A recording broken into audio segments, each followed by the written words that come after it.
Welcome back to Bell Rock. If you'll follow me.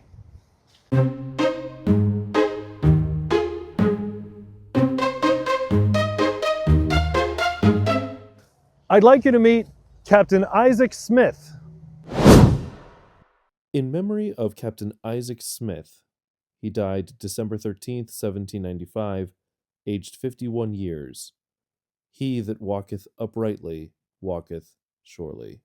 Isaac Smith was born in Truro, Massachusetts in 1744. Having been orphaned as a young child, at the age of 9 he was sent to Boston, and from there he was bound out to sea, essentially as a sailor's apprentice. But he was such a talented sailor, he was given a command at the age of 19, 2 years before his apprenticeship even concluded. In 1767, Isaac Smith married Dorcas Barrett of Malden. They had 11 children. Their first child was born a month after the British military occupation of Boston in 1768, and their last child was born 3 weeks before the very first American federal elections in 1788. When the American Revolution breaks out, Captain Smith is not listed anywhere as a civil leader, member of the militia, or town elder. But having no responsibilities or records on land makes sense if you're always at sea. This is a very similar situation to one of Malden's other great naval heroes, Captain Daniel Waters.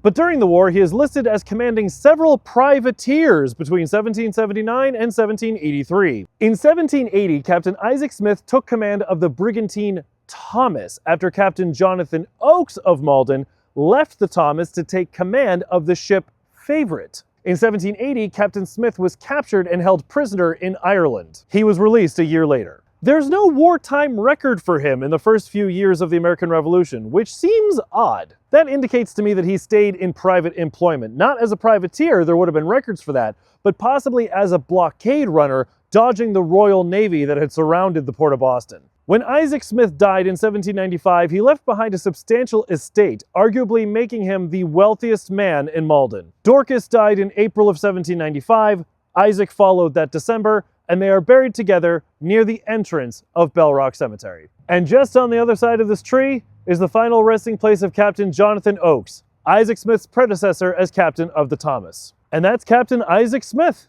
See you tomorrow.